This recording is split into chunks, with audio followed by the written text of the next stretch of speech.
ये सद्गुण आ रहे हैं तो समझो आपके ऊपर बहुत भगवत कृपा है, आपकी भक्ति उत्तम भूमिका में पधार रही है।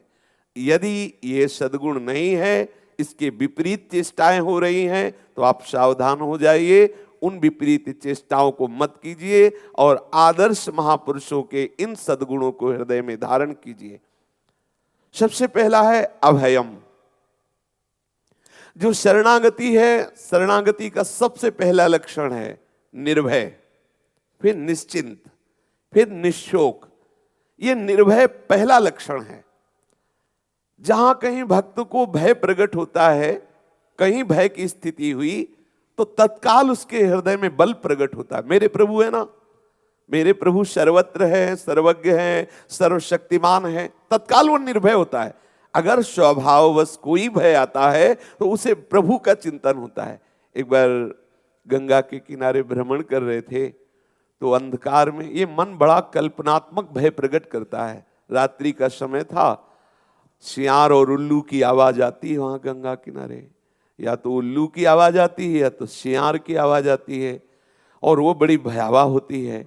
कुछ ऐसा लगा कि भयावह है कुछ सामने, एक भय सा व्याप्त हुआ।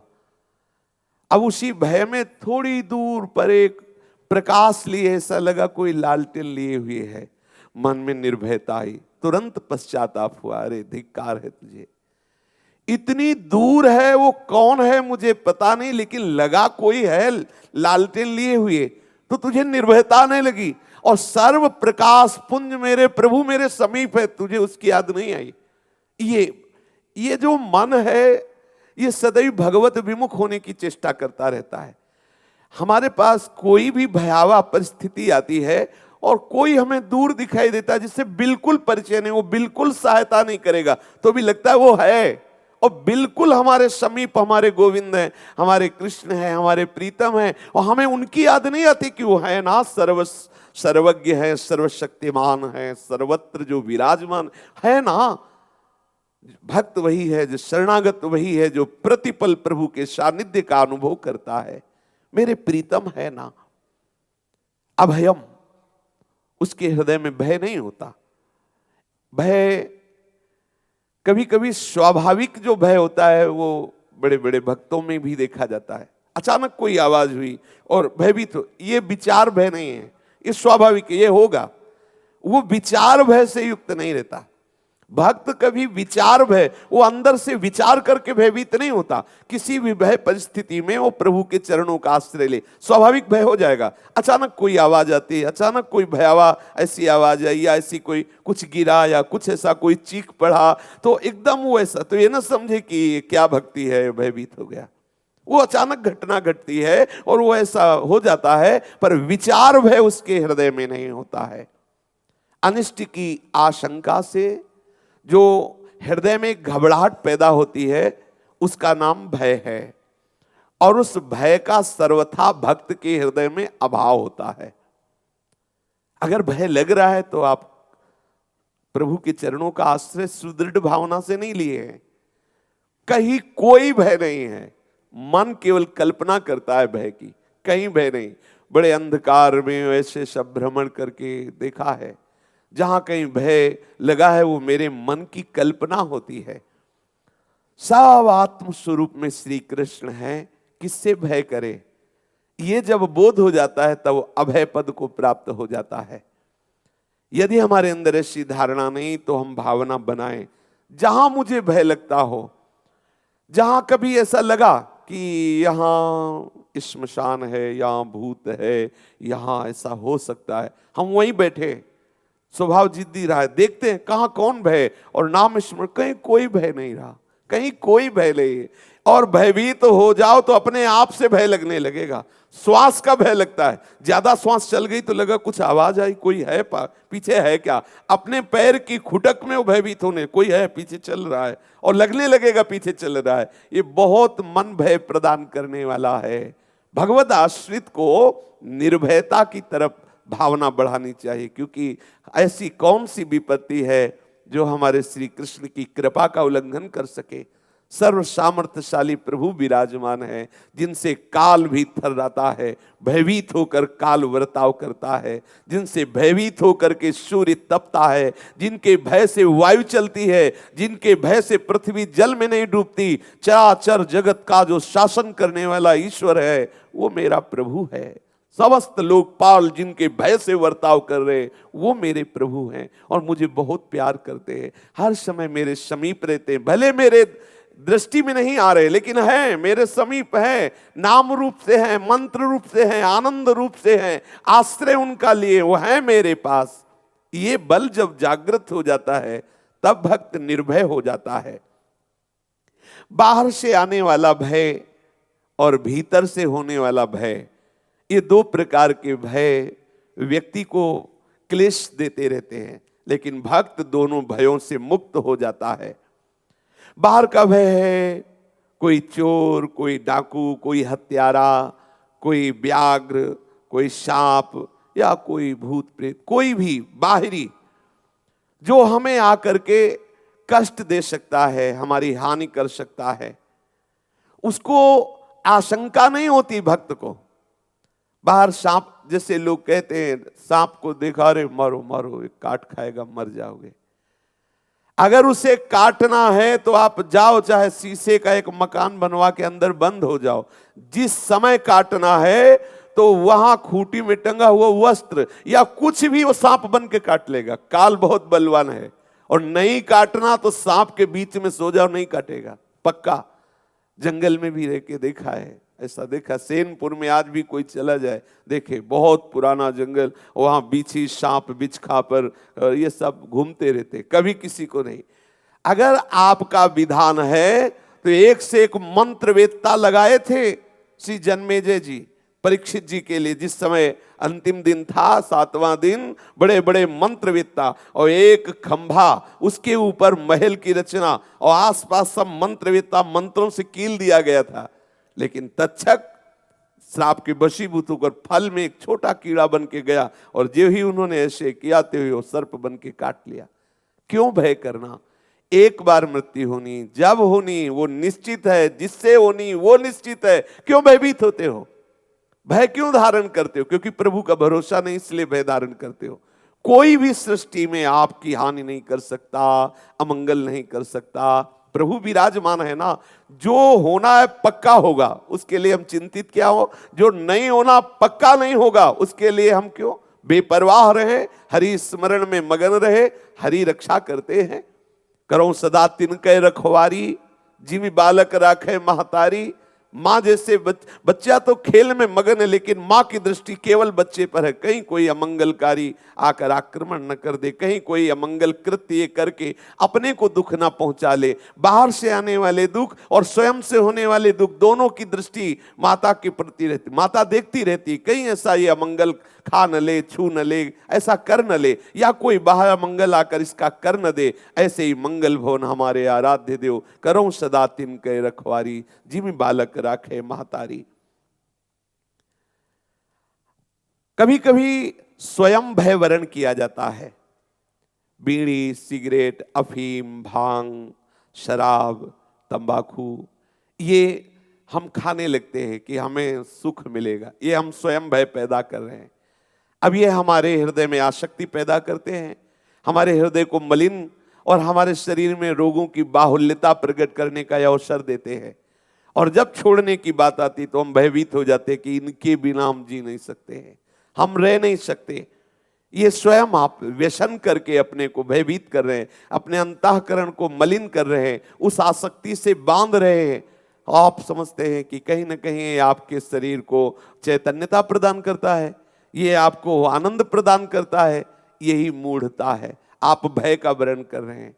उपासक को कभी भी कोई भी व्यसन का आश्रय नहीं लेना चाहिए, कोई नशा नहीं करना चाहिए। ये कायरता प्रकट हो जाती है कि हम इस व्यसन के बिना रह नहीं सकते, इसके बिना जी नहीं सकते। भय उपस्थित हो गया। अपने वर्ण आश्रम आदि के अनुसार कर्तव्य पालन करते हुए प्रभु की आज्ञा के विरुद्ध काम ना हो जाए हमसे, ये भय हमारा मंगल करेगा। हमें जो वर्ण आश्रम के अनुसार उपासना मिले, साधना मिले, या हमारी शरणागति के अनुसार जो उपासना मिली उसमें कोई त्रुटि ना हो जाए, ये भय अवश्य होना चाहिए। ये भय अभय करने वाला है, इसमें बेपरवाही नहीं चलेगी। डरपत रहो भक्तन के अपराध सु डरपत रहो, डरते रहो कहीं इस त्रिगुण के सलिल में फिसल करके तुम्हारे द्वारा कोई ऐसा आचरण न बन जाए जो भगवत आज्ञा गुरु आज्ञा से विमुख कर दे। यही डर ही डरपि हरिवंश हित जिनो भ्रमय गुण सलिल पर, जिहि नामन मंगल लोक तिहु सुहरि पद भज न विलंब करे। ये डर बनाए रखना चाहिए।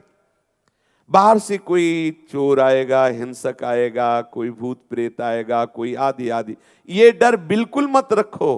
प्रभु है ना, पक्का समझ लो, कभी ऐसा नहीं हो सकता। मेरे प्रभु से पास होकर ही कोई तुम्हें छू सकता है, और वो पास करेंगे तो मंगल भवन है, अमंगल होने नहीं देंगे।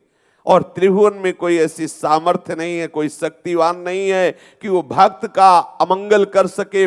प्रभु उसके सुरक्षा में रहते हैं। पता थोड़ी था अम्बरीश जी को कि सुदर्शन चक्र हमारी सुरक्षा में है। महान तपस्वी दुर्वासा ने कृत्या प्रकट की, तत्काल सुदर्शन जी प्रकट हो गए, कृत्या को नष्ट करके दुर्वासा को दौड़ाया, त्रिभुवन में दौड़ाया। विश्वास रखो, हर समय हम प्रभु की शक्तियों से सुरक्षित हैं, क्योंकि प्रभु का नाम, प्रभु का स्मरण चल रहा है, हम प्रभु के शरणागत हैं। इसलिए बाहर का भय तो कोई रखना नहीं, स्वयं से कोई भयभीत आचरण करे ना। ये व्यसन करना स्वयं भय को बुलावा देना है।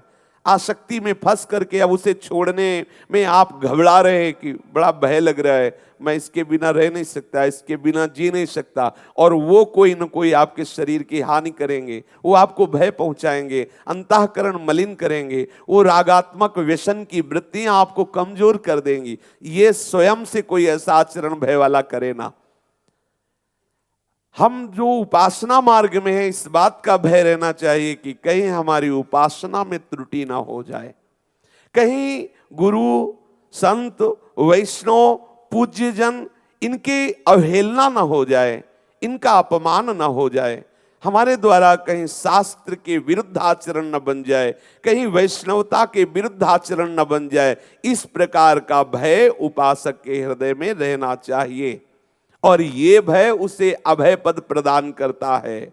गुरुदेव का डर और ये समाज क्या कहेगी, इस बात का डर, हमारे द्वारा कोई ऐसा आचरण न बने जिससे समाज की श्रद्धा नष्ट हो, जिससे समाज के हम निंदा के पात्र बने। हमारी कोई ऐसी करनी ना हो जो शास्त्र के प्रतिकूल हो। अगर ऐसा उपासक डरता रहता है तो इस संसार समुद्र को पार कर जाता है, वो माया पर विजय प्राप्त कर लेता है। अभय होए जो तुम्हें डेराई, जो गुरुदेव को डरता है, प्रभु को डरता है, वैष्णव जनों से ये डरता रहता है कि कहीं इनकी अवहेलना न हो जाए, कहीं इनका अपराध न बन जाए, वो अभय हो जाएगा, वो अभय पद में आरूढ़ हो जाएगा। इस भय को तो धारण करना चाहिए। और जो पाप करना है, अत्याचार की प्रवृत्तियां हैं, अन्याय है, निषिद्ध आचरण है, इसमें भयभीत होना चाहिए।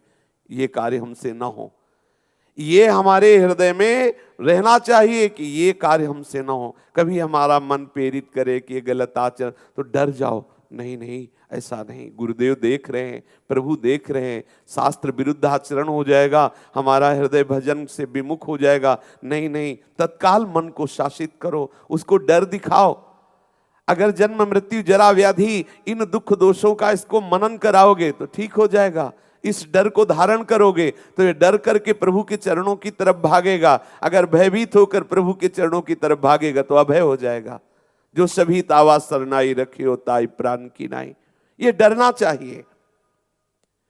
निषिद्ध आचरण तभी तक होता है जब तक हमारे हृदय में ये डर नहीं होता। होना चाहिए डर, सबके अंदर होना चाहिए। कोई हमसे पापाचरण ना हो जाए, कोई हमसे ऐसी गलती न हो जाए। सच्ची मानिए, ये डर आपको भजन कराएगा, ये डर आपको महात्मा बना देगा, ये डर आपको निडर कर देगा, निर्भय कर देगा। सांसारिक जड़ वस्तुओं की प्राप्ति की आकांक्षा और उनकी रक्षा का उद्देश्य जब तक रहेगा तब तक आप इस स्थिति के साधक नहीं हो पाएंगे। ये संसारिक भोग खूब एकत्रित हो, ये बने रहे, शरीर स्वस्थ रहे, हम खूब भोगों को भोगें, वो अभय पद को प्राप्त नहीं होगा, क्योंकि वो सावधान नहीं है। वो जड़ वस्तु की प्रधानता रखने वाला, प्रभु के चरणारविंद से विमुख, वो तो निरंतर भय को ही प्राप्त होता रहेगा। लेकिन जिसने लक्ष्य बना लिया है भगवत चरणारविंद की प्राप्ति, और ये डरता रहता है कि कहीं शास्त्र गुरु के विमुख आचरण ना हो जाए, कहीं भजन ना छूट जाए, वो इस संसार के समस्त भयों पर विजय प्राप्त करके निर्भय पद का अधिकारी हो जाता है। ध्यान देने योग्य बात यह है कि जब साधक का आचरण बिगड़ जाता है, बाहर से तो हम वैष्णव हैं, बाहर से तो हम भगवत मार्ग के पथिक हैं, वो अंदर से हमारे विरुद्ध आचरण हो रहे हैं, तो बिना किसी बाहरी भय के हम भयभीत रहते हैं। अंदर से देख लेना, आप डरते रहते हैं, आपके अंदर एक संकल्प, एक कल्पना आपको भयभीत करती रहती है। कहीं ऐसा हो गया तो, कहीं ऐसा हो गया तो, अचानक आपके हृदय में एक भय सवार रहता है। ये भय तभी होता है जब आपके द्वारा कोई बुरा आचरण होता है, धर्म विरुद्ध आचरण होता है, और ऐसा होता है अनुभव करके, बिना कारण के आप भयभीत रहेंगे।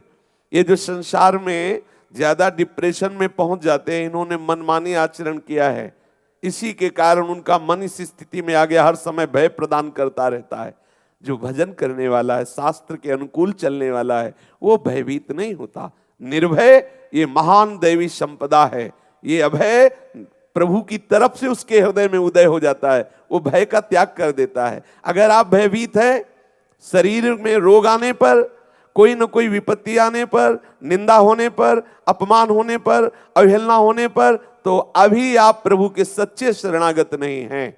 सच्चे शरणागत को ये सारी प्रतिकूलताएं प्रभु के स्मरण में और गाढ़ भाव में तन्मय कर देती है। वो भयभीत नहीं होता, वो अपमान से भयभीत नहीं होता, निंदा से भयभीत नहीं होता, वो रोगों से भयभीत नहीं होता। अगर ये भय है तो शरीर आसक्ति में हो, कहीं ना कहीं आपके द्वारा विषय वासना के खेल हो रहे हैं, आप प्रभु के पूर्ण आश्रित नहीं है। नहीं तो प्रभु के आश्रित होते ही निर्भय हृदय में जागृत हो जाती है वृत्ति, कहीं कोई भय नहीं। ये ध्यान देने का विषय है।